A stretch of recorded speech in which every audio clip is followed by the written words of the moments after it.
비트코인 규제 강화 휘청, 그래도 고? 네, 잘 나가던 비트코인 가격이 살짝 휘청이고 있는데요.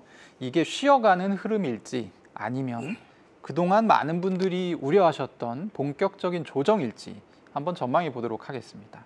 김남석 이사님, 최근에 이제 비트코인이 일주일 새 한 10% 정도 하락을 했잖아요. 하락의 배경이라 할 만한 뭔가 사건이 있었나요? 네, 그 대표님들 얘기하신 것처럼 네. 상승과 하락엔 이유가 있다. 네, 이유가 있다고 말씀하시죠. 저도 이제 그 이유를 막 기사 검색도 해보고 한번 봤어요. 사람들이 뭐라고 하나. 뭐 이후에 어떤 이야기했던 규제에 대한 불안도 있고, 뭐 급등에 대한 매도 압력도 있고, 영국 CPI 지수에 대한 것도 있고, 뭐 스페이스 X가 비행 실패했다는 이야기도 있고, 코인베이스가 미국 떠난다, 뭐 여러 가지 이야기가 있는데 사실은 저는 그거보다는 3만 달러라는 게 어떤 의미인가를 좀 한번 생각을 해봤으면 좋겠어요.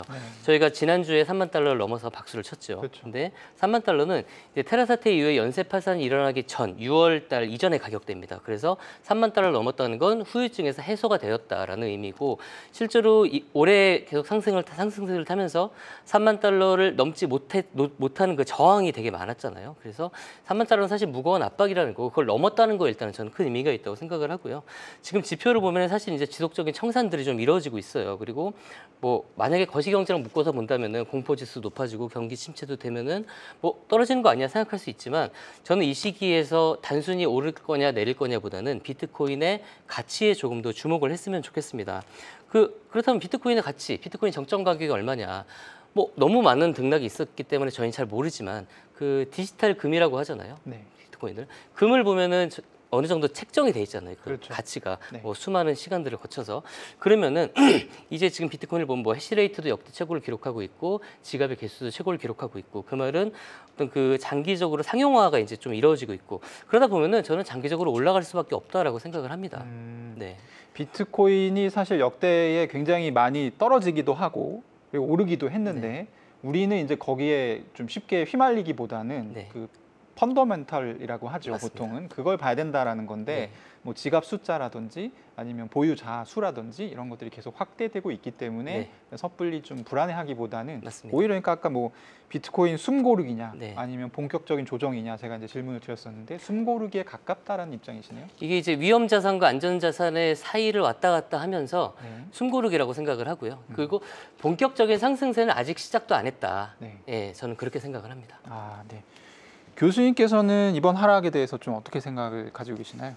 저도 숨고르기 같긴 한데 조금 그래도 지켜봐야 되지 않겠냐. 아, 조정 가능성이 있다. 네, 왜냐하면은 해시레이트이 이제 작년 말부터 한 30-40% 올라왔어요. 그래서 역대 최고를 찍었는데 계속 이제 승승장구하던 해시레이트가 이번에 며칠 전부터 조금씩 한 2-3% 줄기 시작했어요. 해시레이트라고 하는 거는 이제 채굴 난이도를 얘기하시는 거죠. 얼마나 많은 채굴자가 붙어 있느냐, 채굴에 컴퓨터가 많이 붙어 있느냐인데 결국 그 말은 지금 가격대는 채굴자들이 비트코인을 생산하는데 조금은 부담스러운 가격이기도 하다. 좀 낮다. 네.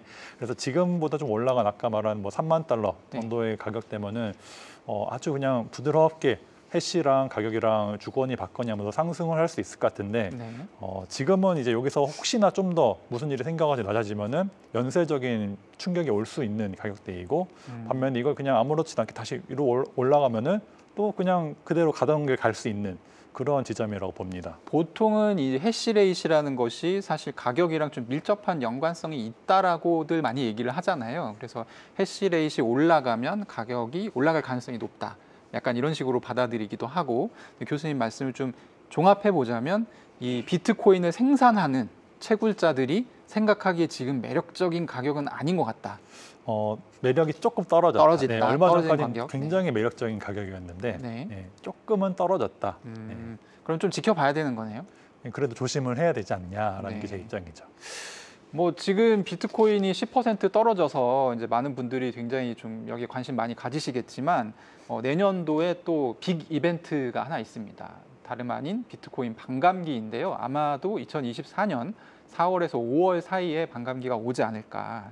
그래서 이 반감기가 왔을 경우에 이후에 항상 비트코인 가격이 큰 폭으로 올랐었기 때문에 어떤 또 비트코인 랠리를 기대하시는 또 분들이 계세요. 그래서 저희도 이제 예전에 몇 번 얘기를 하긴 했었지만 어쨌든 저희가 이제 좀 비트코인 가격이 쭉 지속 상승할 수 있다라는 또 생각을 했었는데 그 예측이 좀 깨진 거잖아요. 네. 이런 상황에서 반감기에 대한 전망을 또 안 들어볼 수가 없겠네요. 어떻게 생각하시는지. 반감기는 너무 중요하고 너무 큰 이벤트라서 네. 오를 겁니다. 오르긴 오르는데 이제 얼마나 오르고 얼마나 힘을 받을 수 있냐. 이제 그 중요한 건 유동성인 것 같아요. 지금 뭐 미국은행 파산하고 수많은 악재들 때문에 유동성이 끊임없이 경색되고 있는 상황인데 네. 이 유동성이 지금 예를 들어 이제 3만 달러를 돌파를 했지만 신규 자금 유입이 별로 보이지 않아요. 특히 지금 알트코인에는 신규 자금이 거의 들어오지 않고 있는 상황이에요. 네. 좀 하락을 하고 있잖아요.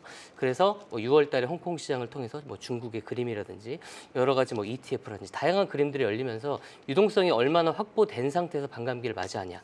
그것이 저는 가장 중요한 포인트라고 생각합니다. 그러니까 지금이 비트코인이 연초 대비 한 80% 정도 올랐다가 10% 정도 조정을 네, 받은 그쵸. 것이긴 하지만 네. 그동안의 이런 파멸적인 어떤 상승에서 동반되던 그런 모습들이 또 보이지 않기도 네, 한다. 맞습니다. 네, 그게 정확해요. 네, 그래서 좀 이상하다. 네. 뭐 이런 얘기신 것 같아요. 예. 네. 교수님은 어떻게 보시나요? 네, 반감기라는 게 사실은 굉장히 큰 충격을 주는 이벤트거든요. 왜냐하면은 뭐 매달 들어오던 돈이 갑자기 반으로 줄어드니까는 네. 채굴자 입장에서는 그만큼 충격을 받을 수밖에 없죠. 네. 근데 지금 상황이 조금 이제 제가 아까 말씀드린 게 언저리 있다. 채굴자들이 조금 매력을 덜 느끼기 시작하는 가격대인데 그러면은 여기서 만약에 수입이 반토막이 난다. 그럼 채굴자도 사실 반 정도가 떨어져 나갈 수밖에 없어요. 그래서 그래서 반감기 오기 전에 저는 2배는 그래도 올라줘야지 현상 유지가 가능할 것이다. 이렇게 보고 있고 그래서 2배면 54,000달러 정도. 5만 4천에서 5만 뭐 그 사이 언저리쯤이 돼줘야지 이제 비트코인이 큰 무리 없이 꾸준히 발전할 수 있고 근데 그게 반감기 딱 하면은 같이 오르는 게 아니라 네. 미리 그 전에 비축을 해놔야 되는 거죠. 그래서 어느 방향으로든 랠리는 있어줘야지 비트코인 입장에서는 충격을 최대한 줄일 수 있다. 네, 이렇게 생각을 하고요. 근데 아까 이제 유동성을 말씀하셨는데 사실 유동성이 이렇게 경색되는 상황에서 네. 이런 랠리가 일어날 것이냐고 좀 선뜻 주장하기 어려운데 아직 열려 있지 않은 영역이 이제 기업들 쪽 유동성이거든요. 우리나라는 같은 경우는 비트코인에 기업들이 쉽게 투자할 수 없고 네. ETF도 말씀하신 것처럼 아직 없고 네. 해외도 그런 나라들이 많을 텐데 아무래도 미카라든지 뭐 홍콩이라든지 이런 계기를 통해서 기업들 특히 일반 기업들의 유동성들이 좀 더 많이 들어올 수 있다면은 충분히 가능한 일이라고 봅니다. 네. 뭐 이제 아마 일반 투자자들 이 방송을 보고 계시는 분들이 제일 궁금한 거는 그래서 이제 사야 되냐 말아야 되냐.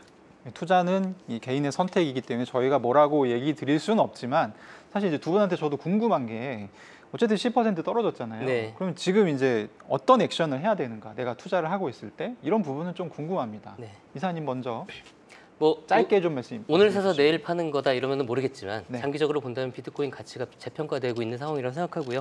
리스크 관리에는 여유와 믿음이 필요합니다. 무조건 저는 구매를 해서 네. 충분히 믿고 기다리는 게 중요하다고 생각합니다. 네, 일단 사야 된다. 네. 네. 네, 저도 사는데 좀 부담 없는 가격에서 적금 들듯이 네. 뭐 매주든 매달이든 정기적으로 같은 금액을 사는 게 가장 쉽고 편한 방법이 적립식 아닌가. 매수를 하면 좋을 것 같다. 네, 네. 네, 그런 방식이 제일 낫더라고요. 네, 알겠습니다. 네, 오늘도 크립토 업계의 주요 소식들을 전해드렸습니다. 시시각각 변하는 크립토 시장에서 알기 쉬운 투자 정보, 시장 분석을 원하신다면 앞으로도 버추얼 토크 가상자산 시즌2에 꾸준히 많은 관심과 성원 부탁드리겠습니다. 오늘도 함께해 주셔서 감사합니다.